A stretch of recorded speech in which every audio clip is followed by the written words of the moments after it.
All right, well, we got a couple of things we want to work on here.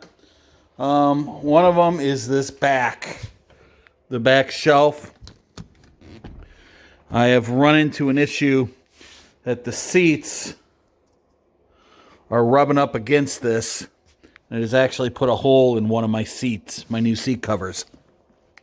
So what I'm going to do is I'm going to take this and I'm going to cut it back so it slips inside the other piece. And then I don't know, maybe we can get the seat back a little bit more as well then. So I've got to get just this top part off. We'll unwrap it, cut it back, and have it sit inside the other piece is the plan. All right, so we got the thing out. We just trimmed about 2.5 inches off of it. Actually, 2 3/4 inches off of it. So this is what it looks like now. So the seat is able to go a lot further back, which will be good for the boy since he has long legs. And that's what it looks like now. So it's tucked down inside. It's pretty stable in there. I might put a couple of pieces of wood just to hold it up. That might be a good idea to do that. Just get a couple pieces of scrap wood and put them on the inside of here. Just on the inside of here so it can have something solid to be up against. Doesn't need to be much. But as you can see, also, the seat no longer hits the back of that. So it won't be rubbing on it anymore.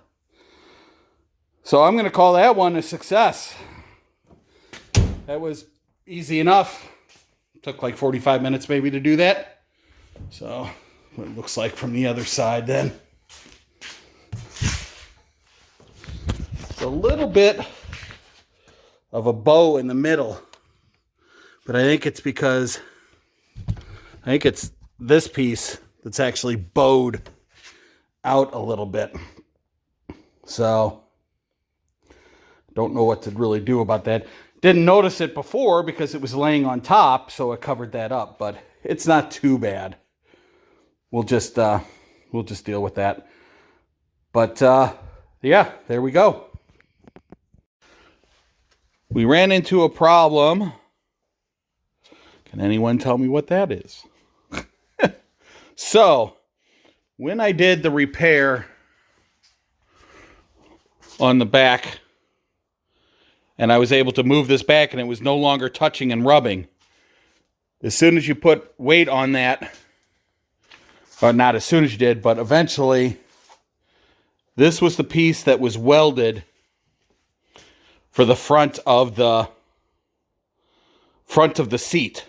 So since there was no longer anything to hold the seat from moving back, when I fixed that, it yanked it and it just broke the welds. So it wasn't the rivet that broke, it was the welds that broke. Unfortunately, I forgot to film what we did, so I'm hoping I can show you. So we went to the store and we bought a piece of metal, a piece of steel, like this. And I think maybe I have the receipt here still. Let's see. 1.5 inches wide by 1/4 inch thick, I think is what it was. Okay. So that doesn't flex or anything. So we measured inside this hole,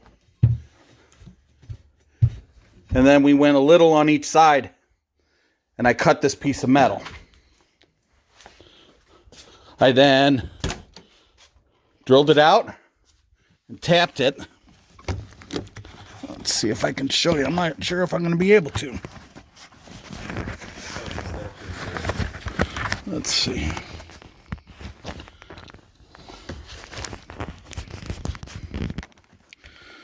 So you can see that metal, the bolt goes into the metal. Trying to do this. There we go. All right.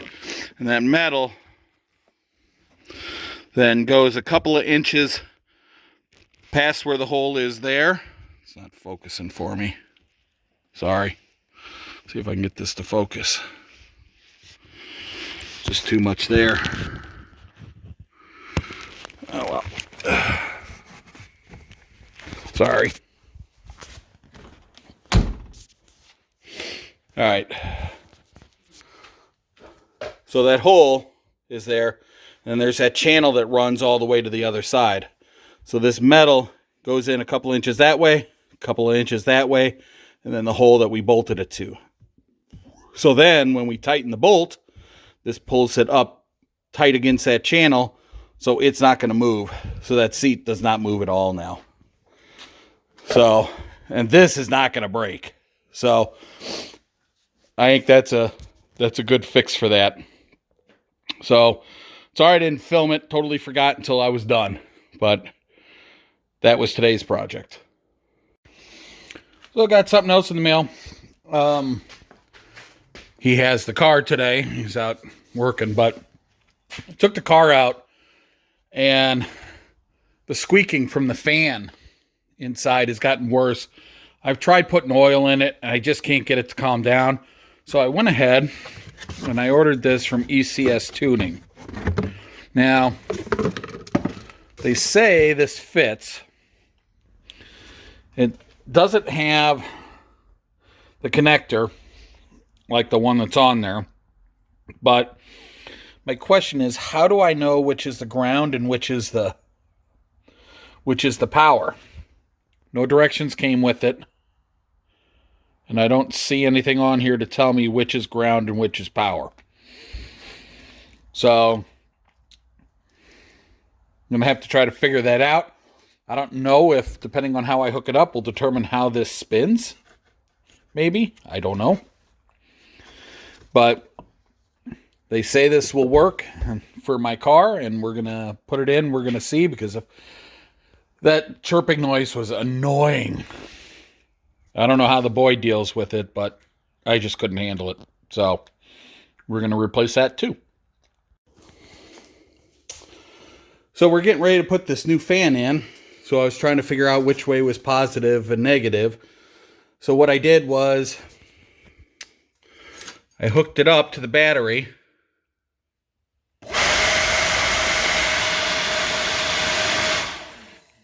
And it blows a lot faster with this. Well, not necessarily fast, but more air comes out with this being negative and this being positive. So it has something to do with the way the fins are. So I'm going to hook it up to where I get the maximum airflow out of it. That's my thought process between what was positive and negative. So here is my original motor that came in the car. I don't know if you remember, but it was frozen up. I'm going to try to take this off. This is the connector that goes with it. See if I can open this up somehow and get more of that wire or something. And see if I can get some of that out of there. And then just these fit onto the new one. And just be able to place that on the new one, and hopefully it'll reach. So we're going to try that. All right, so we got this all torn up. Wasn't easy to get apart, but... And then we pulled these out. I'll clean up these connections. Put them back in.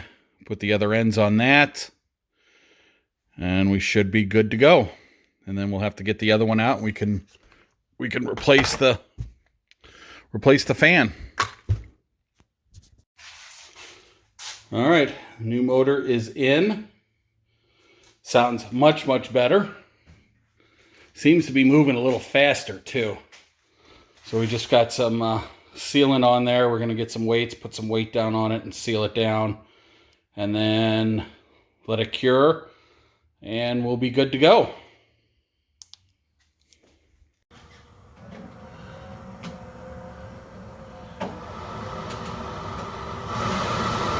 And no squeaking. Sounds nice. All right, so we have topped off all our fluids. Rosanna is going to go on our first little road trip. It's not much. We're going down to his school to register him, so it's about a 100-mile trip. Be the furthest that she's ever driven in one shot. I'm sure she'll do fine, but it's just kind of a mini little road trip to see how she does on the open road for an extended period of time.